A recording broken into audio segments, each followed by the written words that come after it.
Tuesdays at 2. I'm your host, RJ. In this show, we take a new ingredient every week. It's going to be an ingredient you can find at your local supermarket, and we're going to teach you how to make a wonderful recipe with it. So stick around and check out the recipe. Welcome to Tuesday at 2 here at the Swiss Diamond Kitchen. How are you guys today? Hopefully everything is going well. If you guys remember last episode, last Tuesday, we dug in the bowl for our secret ingredient, and I picked tahini. So today I've got it's 2 recipes, 1 meal, both using tahini. One is a sun-dried tomato tahini pasta.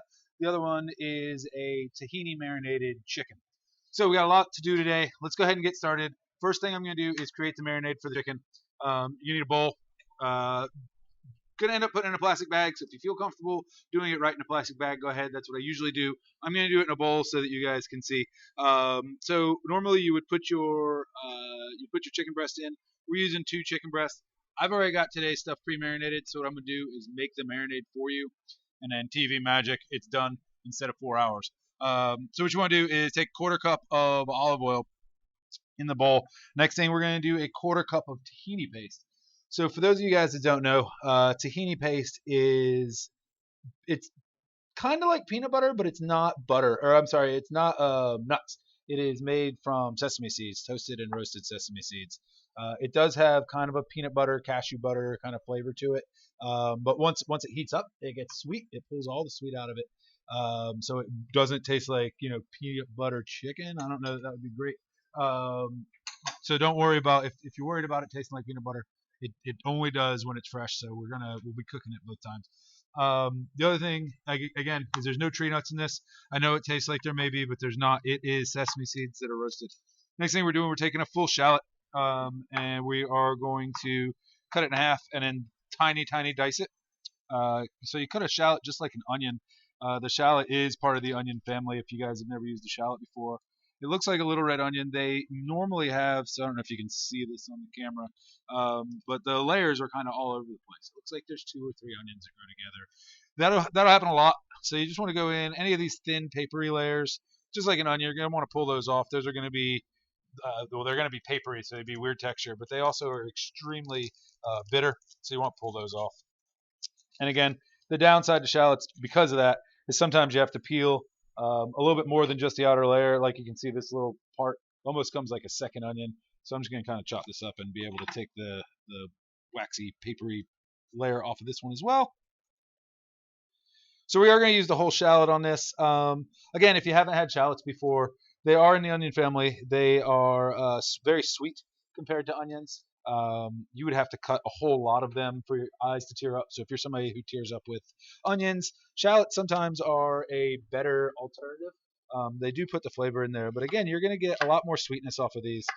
So the idea with shallots almost always to cut them very thin. What we're going to want to do is, when they cook, so obviously these are going to marinade, but when they cook, excuse me, when you cook them extremely thin, they're going to start to caramelize really fast, and they're going to get translucent really fast, and they're going to almost disintegrate, almost turn into a soup quickly, or a liquid. They won't actually turn into a liquid, but they a lot like garlic, where they cook down extremely quickly. All right, so what we're doing is we're just cutting these up extremely small diced.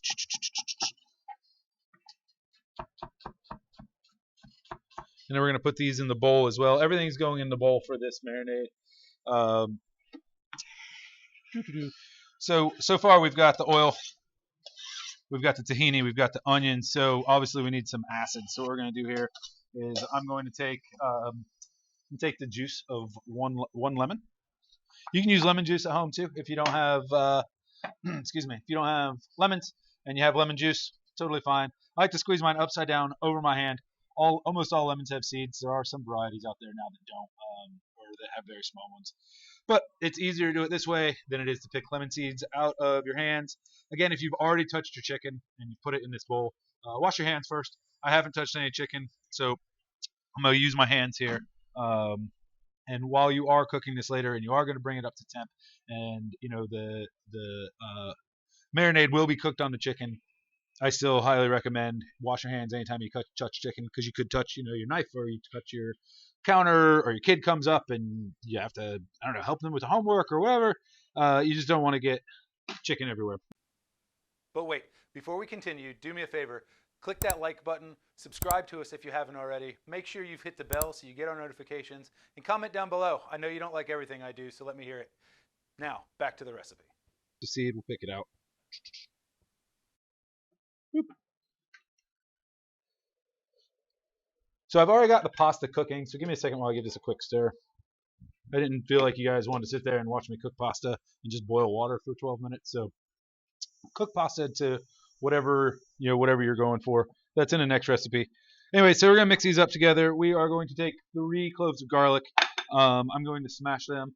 You can grate them if you've got them. If you have a garlic grater, I'm just gonna smash them up real good and rough cut them because again, we're not cooking these directly. They are part of the marinade. Excuse me. If you're using that jarred pre-crushed garlic, go with enough for 6 cloves. I know it sounds like a lot. That does not put off near the garlic flavor as this does. This has the fresh Allison once you crush it. That's where all you get all the flavor from, where you get all the health benefits from. The stuff that's been sitting in a jar, the content's a lot lower. Okay, so next we're going in with 2 tablespoons of Greek yogurt. Greek yogurt's going to put a little bit more acid in it. It's got the fat in it that you need. It's got that tartness again from the acid. You don't use regular yogurt. Definitely don't use anything flavored. You don't want vanilla or or whatever other flavors you have sitting around the house. And then we're gonna do what? Let's do 2 tablespoons of parsley. Let me get this bowl out of the way. You probably can't see anything. So again, with the parsley, we want to. Excuse me, one more minute here. With the parsley, we do want to kind of cut it fine because the parsley is going to stick to everything. You'll see it. So you don't want to you want to cut it to wherever you're willing to eat it, right? Nobody wants to take a full head of parsley and take a bite of it. It's got that earthy taste. It tastes like a plant, right? But it is extremely good to use in recipes. So we're just going to do kind of a quick chop, kind of a fine cut on this. Put it in the marinade. What have I missed? I missed salts. Let's see. My recipe says, a little bit of water. So the recipe does call for a tablespoon of water. I'm not actually going to use it. I don't usually use water. The reason why I put water in the recipes is what you want to do is you want to make sure that there is enough liquid to cover the chicken. Or whatever it is you're marinating. So when you do that, instead of trying to add more acid or add more fat and throwing off the balance, use water because it just ends up cutting. It cuts everything thin. So what you're going to end up with is this paste. This is actually delicious as it is. It's not sweet. It's a savory paste. So this paste is going to go into the bag of chicken, or the chicken's going to go in here. You're going to cover it up with enough water, enough liquid to make sure that everything's covered. Give it a couple of tosses. Cover it with plastic wrap, or if it's in a plastic bag, make sure you put that plastic bag in a bowl before you put it in the refrigerator. You don't want it to leak everywhere just in case. I know there's a bunch of good zip top bags out there, but if one leaks, then you have a whole mess to clean up in your kitchen and salmonella scare and all that. You don't want to do that. So again, this is what we're looking at. This is the end, or this is the marinade. So from here, you take your chicken, you put it in here. Let me show you what that looks like.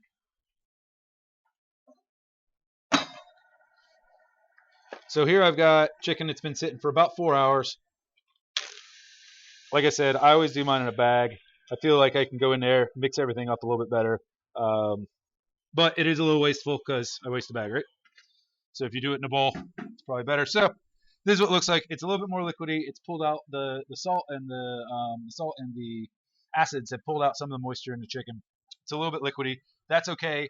We're not going to use the sauce for anything. We're actually just use this for a marinade. We're not going back into the pan as a sauce for that one. All right, I'm going to move over to this. We'll cook that chicken in a bit. So what we have, the other one that we have is a sun-dried or sun-roasted tomato tahini pasta. We're making it with penne. So I've pre-cooked my pasta here. You can use whatever pasta you like. I got store brand stuff here. It takes 12 minutes in boiling water. That's what I was just doing. What we're going to do is I'm just going to move this into here a little time because I don't have access to a sink here in a kitchen studio like most kitchen studios do. So I can do it this way and drain the pasta. We need a little bit of extra water in there anyway. Save your pasta water on this one. You guys, I thought that would not just be all forever. There we go. So save some pasta water on this. You're going to want that to thin it out when you get to this, when you get to putting the sauce on it. Because when the sauce is all done, what will happen is it may end up a little bit thick. We're going to use this water to thin it. This pasta sauce is amazing. It's got all the starch in it already, so it won't just thin it right away. While it is water and it will thin, it won't just water it down. What will happen is the starch from this water will bond to everything else and create a nice cohesive thick sauce. If you go to the restaurant and you get some kind of sun-dried tomato, I don't know, cheesy something or another, that's the secret that they've got that you may not have heard before. All right, so we got that drained. We're just gonna move this out of the way. Sorry, y'all.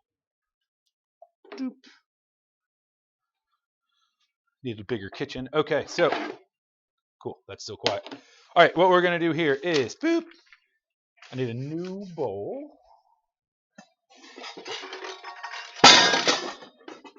Loud enough for you? All right. Sorry, I know this mic picks up a lot, and when I drop something, it is super loud for you. My fault. Okay, so we are taking a yellow onion. We're gonna take the whole thing, and we're just gonna rough cut it. You'll notice. So what I'm gonna end up using is I'm using a immersion blender. You can use a blender, food processor, whatever you got at the house. So you'll see that I'm gonna rough cut these. I'm gonna cut them a little finer than you have to if you have a food processor or a home stand blender. I just know that the immersion blenders take a little bit more effort to be able to cut stuff up. You know, a food processor, you put the whole onion in there, you put a half a cow in there, it doesn't really matter, it kind of cuts it up. But we're gonna take, we are going with one whole yellow onion. I'm gonna get better at that, I promise. Can't see anything when the bowl's in front of it. We're gonna take that yellow onion, and again, we're gonna chop it up roughly.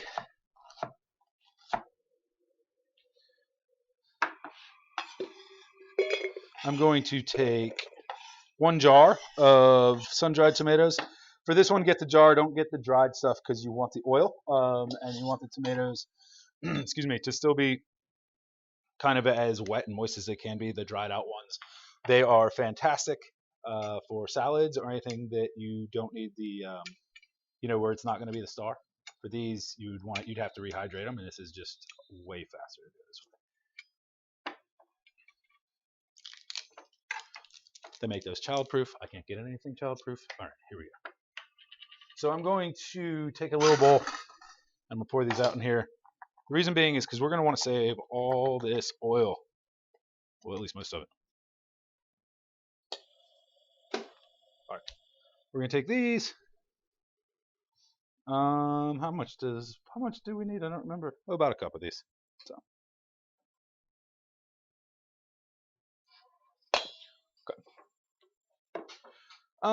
We need 2 tablespoons of lemon juice, about a half a lemon. Same story. Squeeze it in there, catch any of the seeds, especially with this, because you are going to grind it up. I mean, a seed won't hurt you if it's ground up. It's going to add a ton of bitterness. I know that lemons are sour, but if you ever put a lemon seed in your mouth, it's a totally different experience that, for most people, including me, is 100% unenjoyable. All right, so just making sure I've got everything on this. Red pepper flakes, salt, pepper. I'm going to put those in at the end. I'm going to let this blend up a little bit. So what we're going to do is we're going to take about a cup of this oil that came out of the tomatoes. That's going to be our moisture. Probably going to need a little bit of that water, like I said. Now, I don't know how loud this is. I mean, I know how loud it is, but I don't know how loud it's going to be on the mic. So if I go silent for a second, production team may have decided it's way too loud. No, not too bad. All right, good. So we're taking this and we are mushing it up.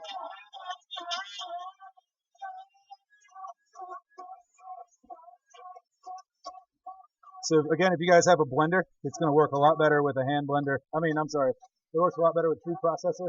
That would be my first goal, my first use. And then a stand blender. And then, a hand blender works if that's what you got. It's just going to take a minute or two longer. We don't have to blend it all the way smooth. It is going to be the sauce for the pasta. You do want to get it pretty smooth. But you don't have to get it all the way smooth. Yeah, if you don't mind me.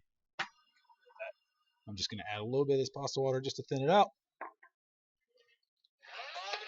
There we go. You know, with most sauces, you want a little bit of chunkiness, especially with the sun-dried tomato. Getting a nice bite of sun-dried tomato in your sauce is definitely not a bad thing. So I'm almost there. I'll get a little bit more.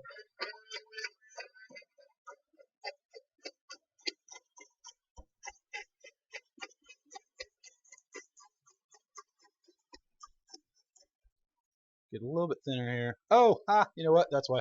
So we also need to use my favorite part. 3 cups of vegetable broth.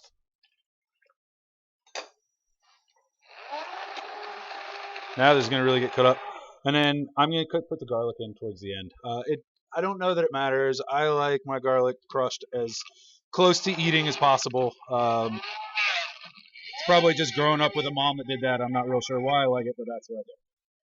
So we're going to put these in here. Make sure the garlic pieces get good and crushed up. Make sure everything is pretty uniform.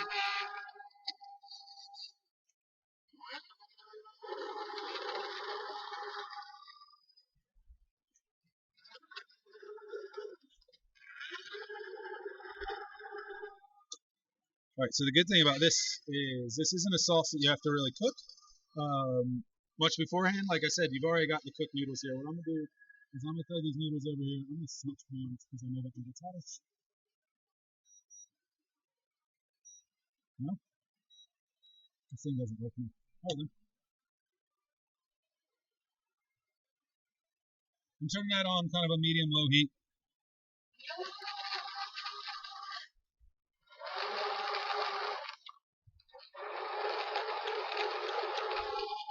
Just heat that back up. So you guys probably noticed I did not put the tahini paste in yet.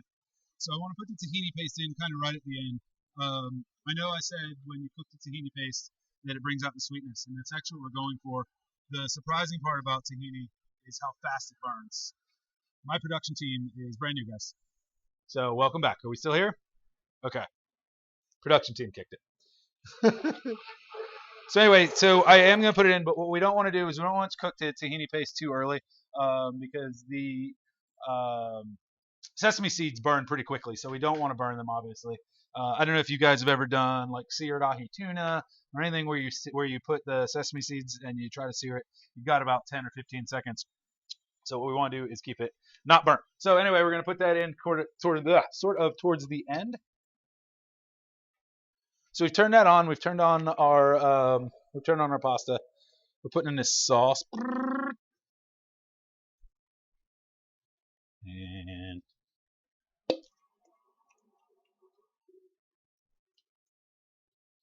we're just going to keep this cooking on medium low.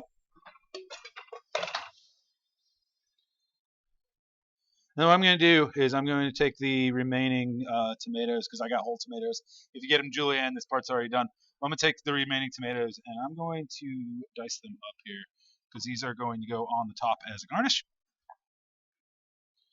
You guys, if you've never had sun-dried tomatoes and this is the first time you're cooking with them, take a bite of them right now. Put a touch of salt on them. Take a bite of them before you put it in anything. You are going to have your world blown away. These things are amazing.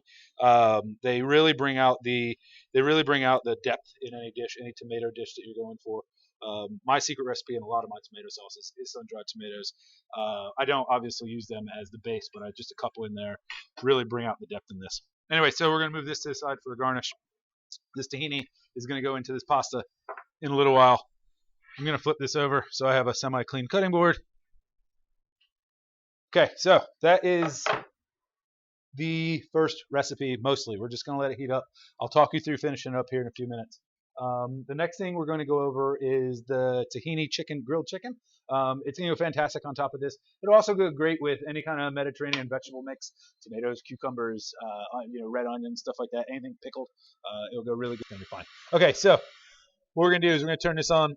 I'm going to get this thing rip-roaring hot. I want it as hot as it'll go. I don't have anything. The tahini is in here, but it's been mixed with all the acids. It's been mixed with all the fats. So what's going to happen is it's not going to char. I want to get the chicken char on this. I want to get the char from the sweetness in here. Excuse me. I want to get it just, like a grilled piece of chicken, right? Swiss Diamond grill pans are amazing for that. Excuse me. They have the grill marks. They have the grill inserts. Since they brown like stainless, you're going to see that it'll put the grill marks on the chicken. You want to get this pan. You want to put it over medium high heat. These things are oven safe and heat good with heat. They're oven safe up to 500 degrees. So what you want to do is make sure when you're doing this that you don't let this cooktop, or you don't let your cooktop get above 500 degrees. If you guys are using gas, that flame is going to get way above 500, so keep an eye on those pans. That's why I tell people medium high, not high heat. When you're using induction, if you know what your temperature ratings are, go ahead and get it. So that's what we're doing here. We're going to get this as hot as we can, and we're going to throw these chickens on. So these chickens are this chicken's from before. It's the marinade we made earlier. As I said, I had it in there for 4 hours. You want to set this in there for 4 hours, up to maybe 12 or 13 hours. Much over that, you're going to start breaking down the proteins of the chicken. It'll come out like gooey, sort of, especially if you let it go for 24 hours. If you ever marinate your chicken for 24 hours, please don't invite me over. It's going to be weird and gooey and mushy. It's great for soup. It's not great for grilled chicken. I know there's somebody out there that's yelling at me that they keep their chicken in Italian dressing for 24 hours, but don't do it. Anyway, so we're letting this get hot. This one, like I said, guys, this is just our tahini pasta. It's mostly done. We're cooking out low. We're just letting the sauce kind of come together. If I need to, I'll put a little bit more water in there to kind of loosen it up, but I don't think I'm going to need to looking at it. We're going to throw this tahini in probably 3 minutes before it's done, 4 minutes before it's done. That's going to take another minute or two. Yep, I know. Okay. Anyway, so you guys can see this pan is good and hot. I'm taking the chicken. What you don't want to do, you don't want to crowd it in this one, because we want to make this chicken kind of a grilled chicken. We don't want it boiled, right? And there's a lot of liquid in this marinade. Even when you pull it off, excuse me, I'm going to move this side. So even when you pull that off, there's a lot of liquid in the mayonnaise. Son of a...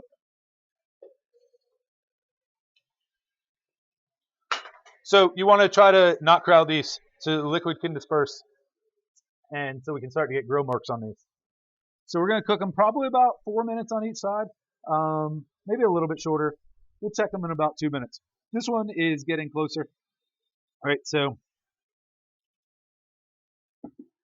we're getting there. And so what I'm going to do with this one is I'm going to take the tahini paste. I'm going to drizzle it on. It really doesn't matter. We're going to mix it up so you can just glob it all in there. I tend to like to drizzle things. I feel like it helps me get it better incorporated. I'm sure that's just something that I taught myself in culinary school that the professors didn't actually teach me. So we're going to mix it up. You can see it's starting to get really thick in there. So this will thicken up a little bit more over the next few minutes. I went ahead and turned it almost all the way off. It's on just simmer now because we have a few minutes left with this chicken. You guys, we have Swiss Diamond tools. We have all kinds of Swiss Diamond tools. We have the spatula. We call these $1 million spatulas. You're gonna be able to scrape everything out of the bowl. Nothing's going to waste. You know, you get that big mayonnaise jar from Costco. How do you get down there? I know you want to put your face in it. Don't put your face in it. Use this. Get down there, clean it out. You're gonna be able to save all that, right? I mean, there's usually like a whole jar of mayonnaise at the bottom when my wife tries to throw it away. So bring this out and scrape it out, and we, save money. A strainer. These strainers are great. They are. I don't know if you can see how they're. I mean, you can see how it's shaped, right? But it's a pretty big bowl. You're able to scrape or you're able to strain a pretty large amount of stuff at one time. We do have a Turner spatula, standard spatula, depending on what you guys are calling it. This thing's great. It's pretty rigid. I mean, you can't see how much force I'm putting on there, but it's pretty rigid. You can press down. You can pick up pretty good amount of weight with it. Burgers, chicken, whatever. All of these. There's a couple more. There's tongs and ladle, which I don't have here close to me, but they are all in a 5-piece set. That set is $59.95. Look, guys, this is my favorite part. See how these all gooey and nasty and dirty from being in here? And also, when you put it on the counter, you don't want to pick up any germs before you put it in here. Check it out. I mean, you got to bang a little bit off, but still there, not touching, right? Now, I'm not saying you need to use that instead of one of those catchers. Definitely use one of those catchers. You're going to like it. But I am saying that it's going to make your food a little safer to eat because you're not touching the counter with it, spreading it around in there, right?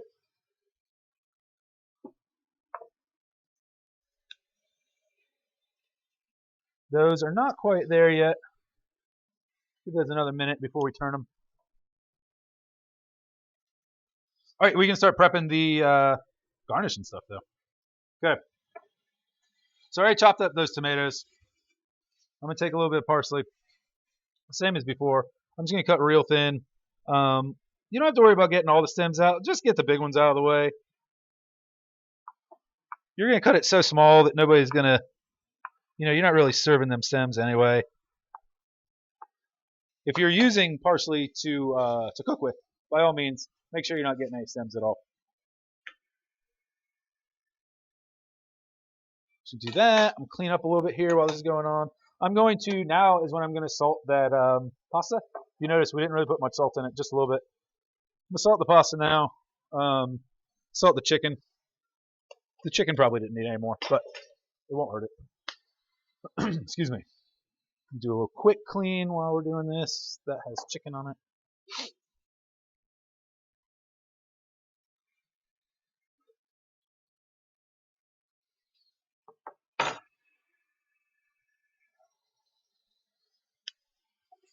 There we go. I don't know if you guys can see that. So you can see how these two thick ones aren't quite ready yet. We'll flip those over. We'll just turn them so you can get cross marks. But you can see there, the Swiss Diamond grill pan grills just like an outdoor grill. Maybe like a gas outdoor grill. Definitely not like a charcoal. But it'll get your grill marks on there. It definitely does a good job browning. Does a good job putting the char on it. Set those there so I don't cross-contaminate anything.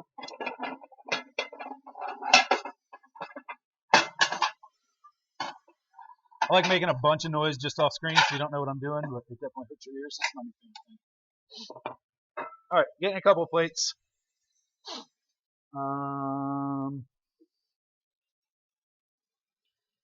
Use this. It's not quite ready, so all right, we'll give it another minute. So what I'm looking for here is I really want to be able to get this good grilling on both sides of the chicken. And then obviously we want to make sure that we cook the chicken all the way through. I know that my grocer doesn't do a great job at giving me very equal pieces of chicken. I assume that your grocer doesn't do a good job at that. I try to trim them down to be semi-even. I didn't do a great job today. But if you can make these thinner, what you're going to do is you're going to get more char flavor on them per bite. When you have a big, thick piece like this bad boy, it's going to take longer to cook. And it's going to take, and you're going to get less char on it per chicken. Excuse me.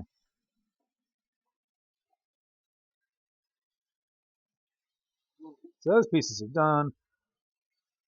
Move these around here.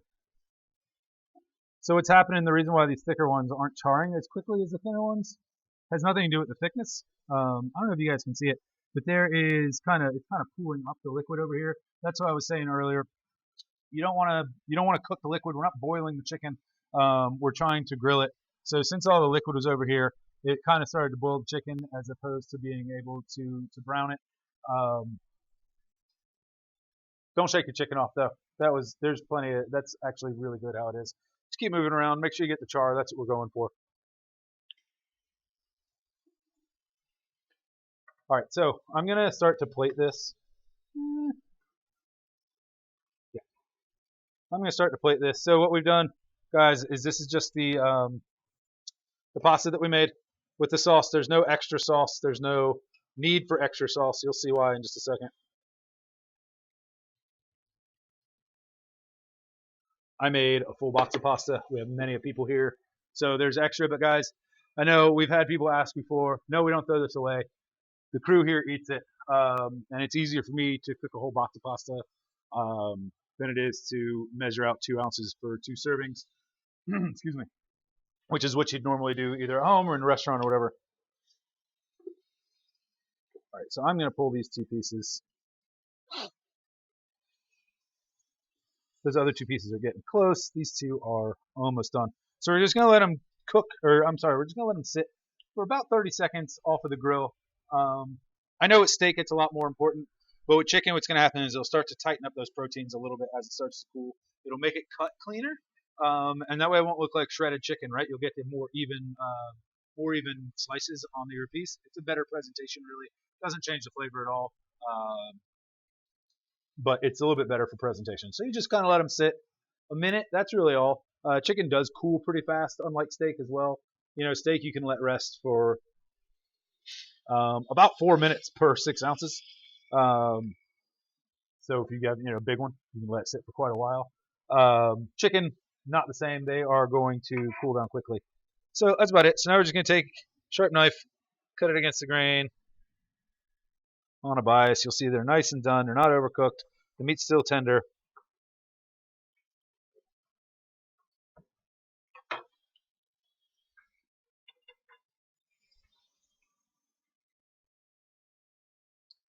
Take them and we'll plate them way across the table from me.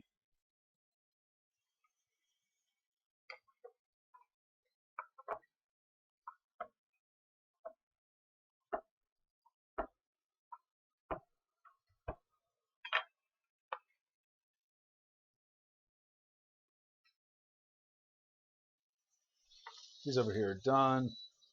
Okay, so take a little parsley, boom, boom.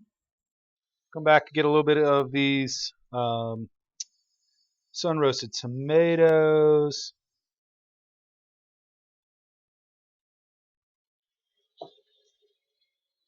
Here's the key. Just a spritz of lemon. Done. That's it. Now you serve them. Guys, this is going to be... Sorry. This is going to be a game changer at your house. It's quick. I just did the whole thing for you in 25, 30 minutes, whatever it was. The pasta was on for like 4 minutes before we came live just to kind of get that going. It's super quick. It's fantastic. It's flavors that you may not be used to, right? So you got the tahini, you got the fire roasted peppers, or I'm sorry, the sun roasted peppers, tomatoes. Good Lord. Let me start over. You got the tahini, you got the sun roasted tomatoes. It's over a cream sauce that doesn't have any cream in it. So again, they're flavors your family may not be used to. They're Greek-esque. I think that you're going to fall in love with them. I do hope you guys give my recipes a try. More importantly, click that like button, click that follow button, shoot a comment to us. We want to hear what you guys think.